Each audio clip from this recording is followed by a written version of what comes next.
paaspoortiin qabu biyya galuudhaaf. Inni biyyumatti nagachuu fedha. Yaani deebuu kiyya fedhu.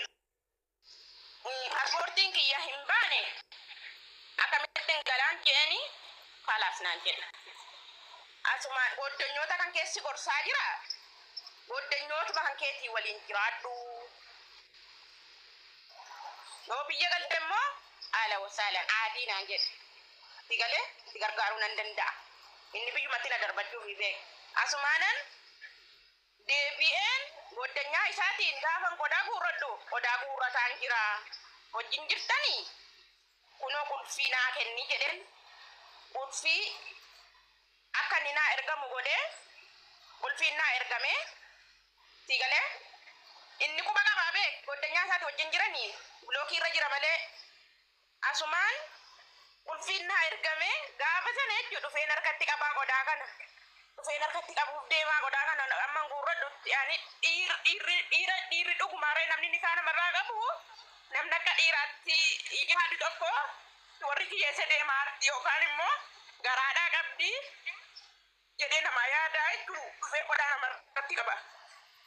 Dhufee qodaa guurradhee qophaa kiyya dhufa ji'a torbaa moo 8 yaadadhu garuu qodaa kiyya guurradheen mana kiyya kireeffadhee kun ollaan qaba jechuudha. Sigalee kireeffadheetiin dhufe. Isaan dhufe kanallee naa dawwalee eessa galte naan hin jenne eegaan ture jechuudha. Eessa galte yaa warra koo wallaahi billaahi eessa galte qodaa guurrachuu kan kee dhageera eessa galte naan hin jenne jechuudha. Goddanyoonni isaallee kadhatanii dadhaban sobaa jedhan jirrilleen innillee sobaa jedhu. Sinii galee akkasittiin qodaa kiyya guurradhe oonni nagade xayyibe bakkeetti hin da'uu qaba bakkeen jiraachuu qaba quba qaba akka mana sana keessaa qodaa guurradhe ammallee hanga sanatti inni dhabne inni baatii tokko maal taa'ee ga'ee hidhame eegan qodaa guurradhe wanni isin beekuu qabdan haqqii kiyya qabsiisee boo'icha kiyya namni rabbiin biraa waan dhabu sinii galee ramadaana keessan guurradhe mana kana keessa ramadaana qaba kuna ollaan qaba jechuudha gaafa mana kana galutti sinii galee akkasittiin dhufee qodaa kan kiyya guurradheen siif hin kireessu naan jedhe jechuudha garuu wanni sun beekuu qabdan ammallee naaf hin kireessu jedhe malee nama biraa janajjanee nama biraatiif inni janajjanu sun karaa Liibiyaa irratti obboleessi isii hidhamee ennaan na gargaari jetteeni maallaqa gargaaraa ture jechuudha. Indoom goddanyaa isaarraa fuudhee isa hojjete irraa dhiisaati goddanyoota isaarraa fuudhee isiidhaaf ergaa ture jechuudha. Sobamee ajaju kun ola wallaahi billaahi quraana qabeen qaqaddan. Isinii galee anaaf nama warra ni kaanarraa qabu mucaa garaadhaa qabu mana naa kireessuu dide isiidhaa garuu ergee fi akka hidhaadhaa baasan gochisiisee jechuudha. Karaa Liibiyaatti na jalaa rakkatee obboleessi kiyya jetteeni jennaan. Isinii galee asumaan baatii tokko booda ammanaa dhaban dalagaa beeka kana hunda'u wallaahi la'aafin baatii tokko qofan boqadhee taa'u goddanyoonni kiyya mucanni miidhamtaarraa fe'ennaan hin beemane ammallee warra na gargaaree goddanyoonni kiyya hanga eewwanaatti illee warri na gargaaraa jiru jira. Isinii galee na gargaaraa turanii jechuudha. Kanaafuu akkasittiin baatii tokko dalagadhee baatii tokko qofa taa'eetiin da'ee jechuudha. Eegaan da'ellee mana hospitaalaatti da'eenan mana mootummaa hospitaala mootummaa imaan jedhaniin hundi innammaan beeka jechuudha. Ajaa'ib. Utuun qabamanii kana keessa. La karaa jira gideessan qabamee karaa jira dhagaa jira garuu nama naa erguun danda'a akka rakkataa jiru hin beeka. Ati eega ulfoomte qaamaan isaa waliin jechuudha.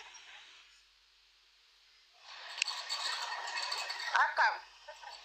Jechuun walitti isaan eega wal ulfeessitanii wal argitanii. Eega ulfaa'e darbaa kiyyan fedhu bar. Eega ulfaa'e wanti beeku qabdu. Wal tabbafameera jechuudha. Ani ulmoo kiyyan hin fedhu. Okay, ishitti fufi utuu ati daanga hin qabameere.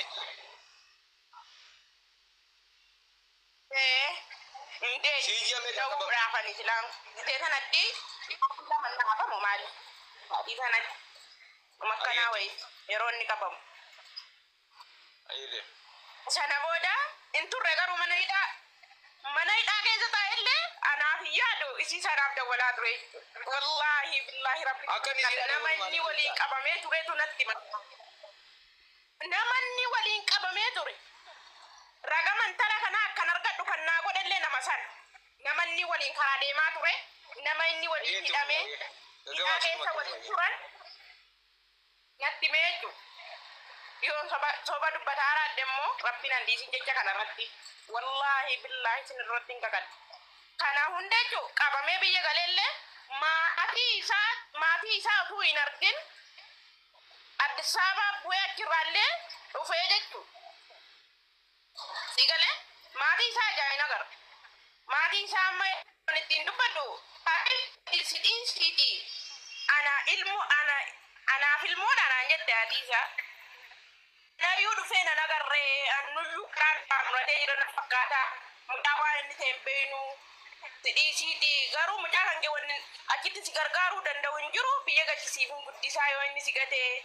Wallaahi nuufillee dawalaan jiru waggaa lama naan jedhan waggaa lama. Ati addeebi'ee jechuutu maatiin argin dhufe maaliif intala sanaa dhufe kan maallaqatti ergaa ture sana jechuudha. Banagaraachillee inni gizee nama janajjanu gizee dura nama jaallatu maallaqa namarraa kutan. Anaallee waan na janajjanu saa duusi. Himatuma keetti deebi'ate garuma himata keetti deebisa kan anaallee dhugaattu yeroo niqaama baafadhu sana keessatti na gargaaree ture. Niqaama yeroo kan baafatte inni kaadiyaan isaa yeroo utuun hin ulfaa'in duratti. Birri isaatiin niqaamaa si baase moo waan hin ulfaa'u ta'e inni niqaamuma baafadhee hojii bareedaa kan dalaguuf na fedhe fiigalee niqaamuma baafadhee hojii gabaa wayii niqaamicha birri isaatiin si baase. La anillee keessaa qaba. La na gargaare na gargaare. Meeqa sitti baase inni? Keessaa qaba laakiin. Wallahi yaadadhu garuu immoo waluma mammayneeti yaani ani nan dalagaa yaadadhu sa rabbi beeka jechuudha. Ayyeetti fufu. Nan dalagaa ankuma lamaanin dalagaa innilleen akkasuman dalaga sigalee cubbuudhaan dalagaa jechuudha. Nama dalagu sin fedhaa ofiifis hin dalaganni nama dalagus immoo dirqama namni isa bira jiru dirqama isaati dalaguun ilmoo argachuu fedhu sigalee kanaafuu akkasitti ji'a kiyyaa hin beekaa mitire dhufee maallaan jedhe yamanii ga'ee deessee naan jedhe jedheen sigalee deessee garuu sagalee naa qabe malee sagalee kiyya dhaggeeffachuuf dhiisuu isaa hin beeku laa sigalee dhufee suudii dhufee amma maallaan jedhe naa dawwale isa kana naaf dawwale sana sagalee naa qabe jawaalan qabu naan jedha. Jawaala isaa na barsiisuun fedhu ta'e hin beeku jawaalan qabu bishaan keessa narraa bu'ee naan jedha. Jawaala namaatiin naan dubbate. Dhufee maallaan jedhe ilmoon kiyya deemtee naan jedhe. Deessee deemtee naan jedhe. Ilmoo baatii lamaa maaliiti beek ashoofaadhaa beek. Deemuu jambartee naan jedhe. Deemteen jee. Sigalee guyyaa sanii. Mee dawwaltee fi beeytaayii jedhin eegasanii eega jecha kana naan jedhe dawwaltee fi beeytaayii jedhin guyyaa tokko naa dawwalee hin beeku jechuudha. Sigalee kana dubbiin mana mustashfaatti ammoo wanni isatti deebi'aa amma moo maalirraa feetan?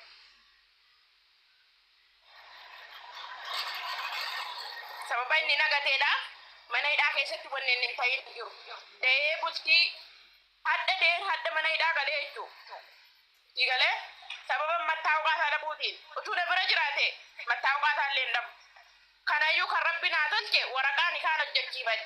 Dafiiti yoo inni si bira hin jiraanne waraqaan isaa hojjechiifadha nan biyyarraa hojjechiifadhee ergadhee sanatti kafiilli kiyya naa baase malee har'a mana hidhaan jira jechuudha. Har'a yawwanaa. Wallaahi laafim. Namni biyya kanatti yoo seera mana hidhaa jiraate. Mi'a sansi deebisa amma qo'e isattan darbaasaaf handa bare kennaa waan kana hunda dhaggeeffateera. Fedhiin ati sirraa maalirraa barbaadda gama keetti xumuruufani. Ilmoo isaa guddisure. Ilmoo guddisuu maaliif hin gargaaru? Itti deebi'uun feetu? Hin ilmoo isaa haala kamiin akka inni guddisuu barbaadda? Jechuun isaa dabaree kennuufani sirraa xumuree dhufu. Ilmoo isaa moo?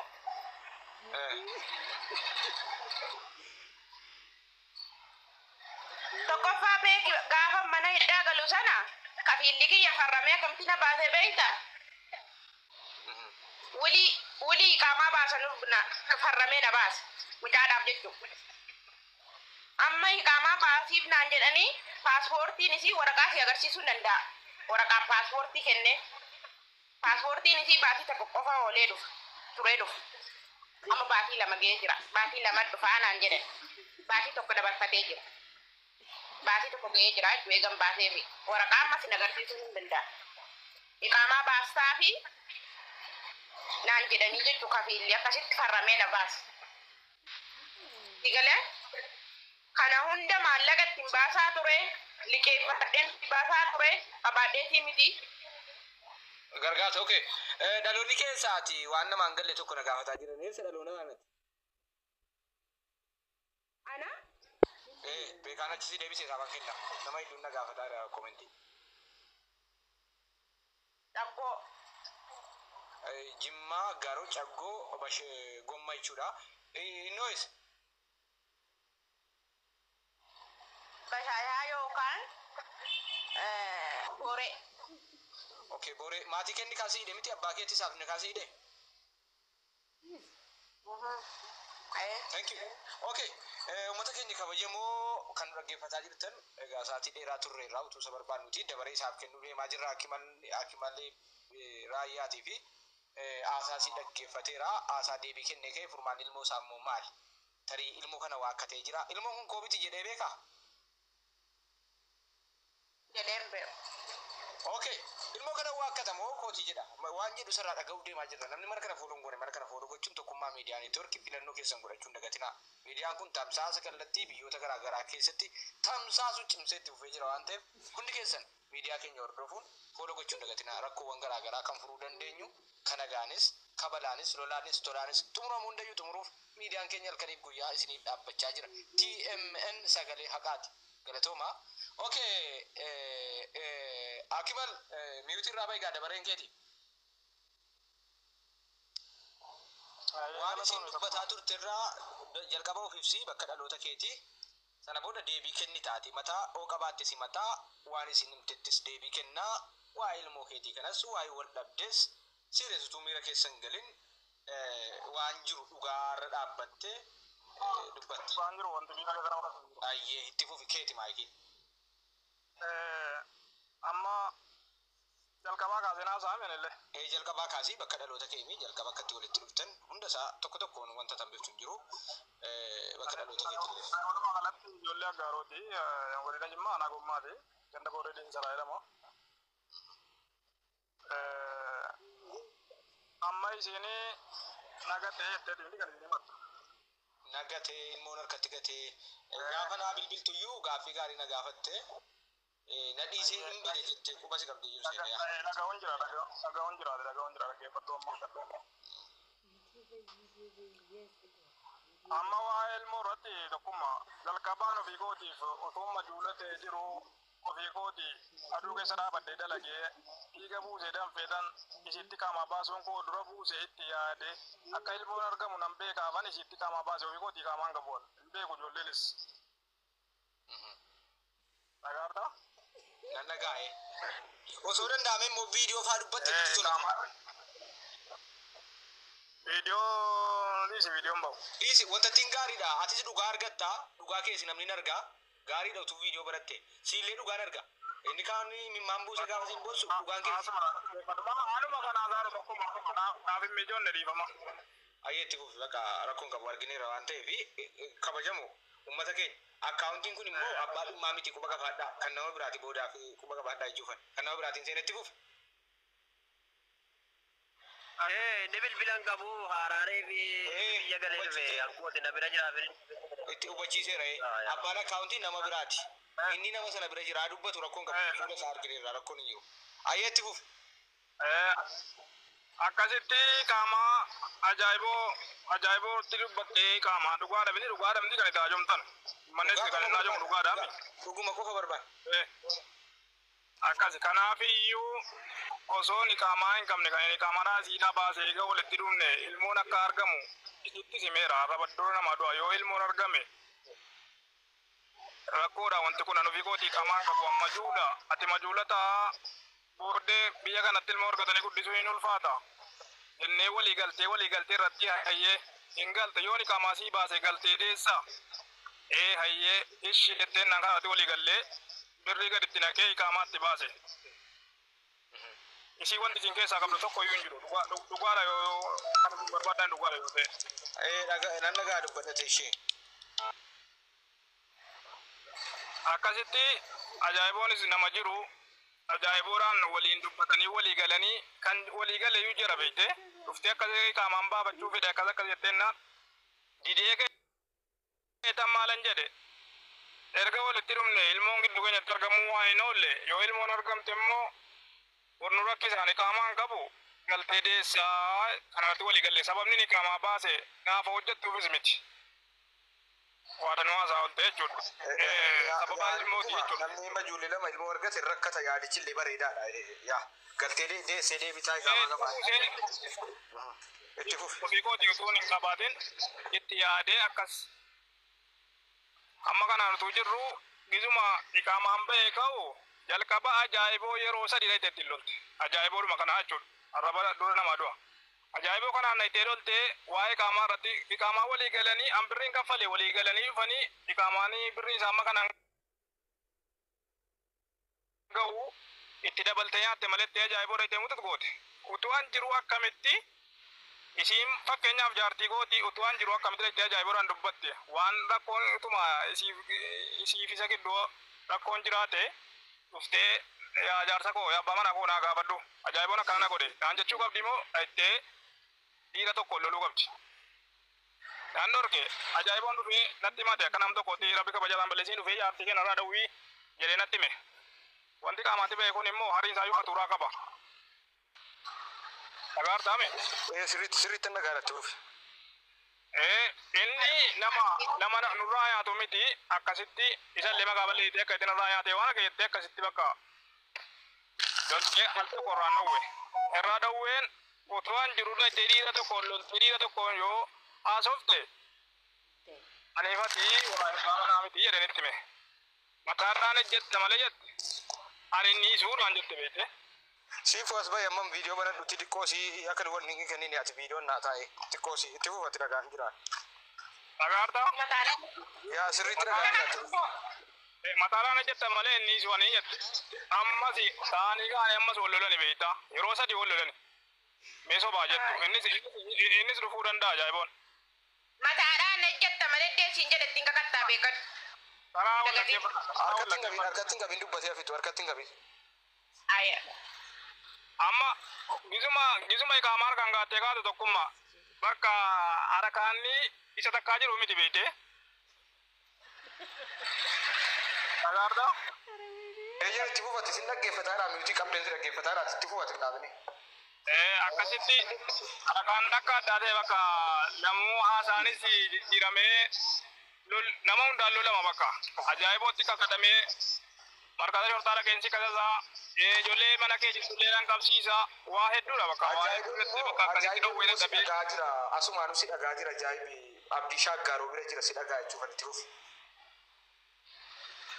Akkasitti maali niitii kana jaartii kanarraa dhowwuu dadhabdee naan jedhe halkan hirribarraa na kaase natti bilbilee jechuudha aariidhaan. Asii tokkummaa itti dabalee maal taatee maaliifati namaan loltaa sin dhowwineen naani mataadhaan ejjedhu ati nama bakkeerra dhuftee naan loltaa naan jette jechuudha baa faansitii ba'u.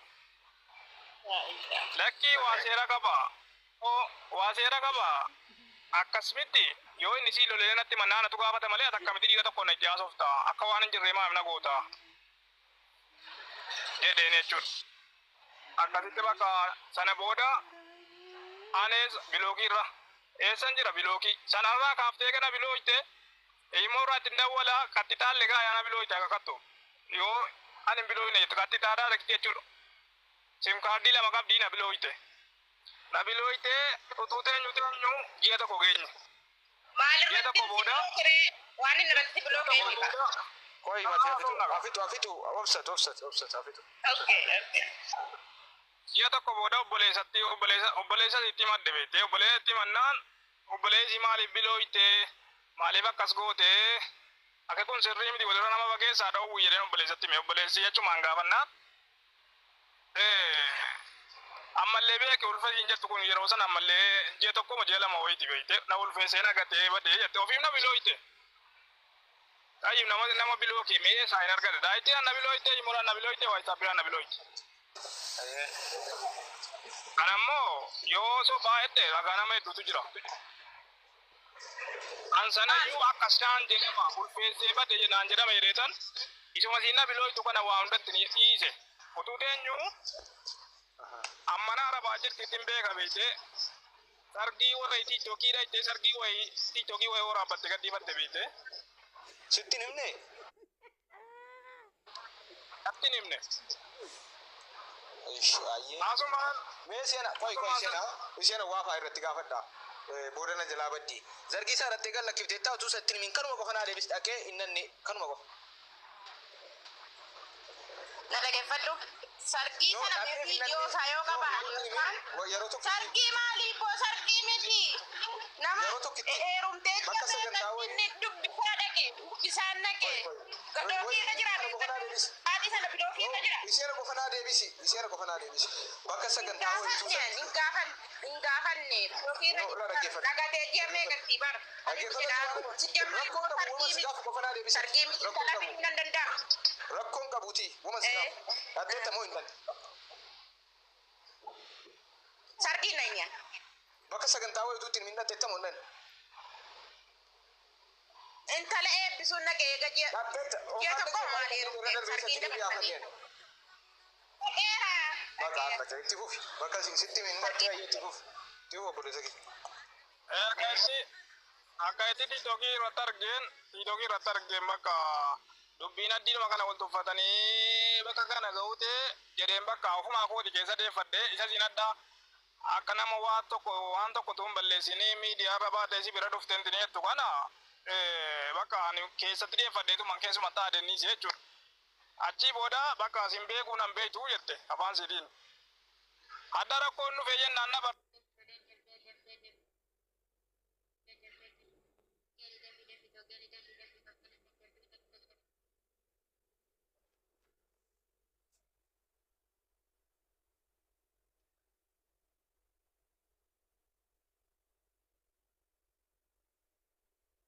Gaafa dareen ana kan ofitti godhes ana kan ikaamatti baase anatu ofitti godheemi maal ees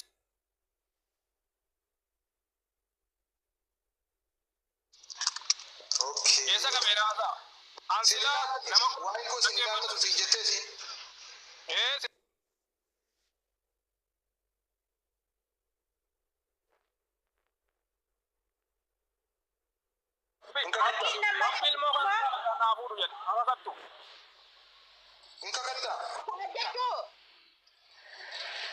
Nagaafachuun hin dandeessu hin jenne maaliyyuu nagaafachuu dandeessu jette.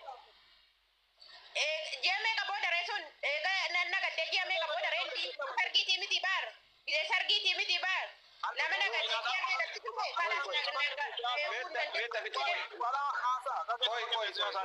yeruma fedhe haa ta'u sin barbaadu jettee taane ati waa'een koo sin ilaallatu yeroo fedhe haa ta'u. Waa'een kiyya ammaan boodaati nama nagatee ji'a meeqa ture isa sanarratti miti dhibee ji'a meeqa ture sin ilaallatu ammaan booda nan beektu waan taateefi nagatteetta waan taateefi ana sin ilaallatu anaa ji'a meeqa taa'ee sana gadhiisee nama nagatee dhufe sana gadhiisu dhufe. Inni sana ulfaan jirta? Amma si ilaallata moo si ilaallatu? Tokkummaa. Ilmoo isaa laallata ana laallatu. Ayyee xumuri obboleessoo xumuri. An fixadhaa qoya tokko. Akkasitti sababni ni qaamaa sana baasee sababa isinii galtee deessuuti kan walii gallee jirus mee hin jenne isa jettu kanarratti walii gallee ayyee jette inni kanaa qaamaa sanatti baasee gizee wanti kun argamu wayya galtee deessa kalaas paaspoortii sirreeffadhu birrii paaspoortii itti ergee ayitee paaspoortii dhaqeen dhufee bitadheen dhufee naan jette achii booda ayitee yaasiitiin mari'attee akkasiin mari'attes immoo utuu isiin dhufte natti himin ijoollee akkana jedha artii hin galuu nagalchuufi hin galu anaan egaa walii gallee qaama baafne waa'ee galuu irratti anammuu deebiftee maallaqa nama isitti sharri yaadu na goote nagalchuufi ani hin galu asumatti jennaan hin galin jedhanii ijoolleenis gooddanyaan si dhowwanii akka itti dhuftee guyyaa tokko biloogirra na kaafte ani galuudhaan niise mana naa kireeffadhu qodaa sanaa guutii maal jette akka harakaataatti sayyuu dhufte beektaa biloogirra na kaafte dirqama kan keeyyette mana kireeffatte jette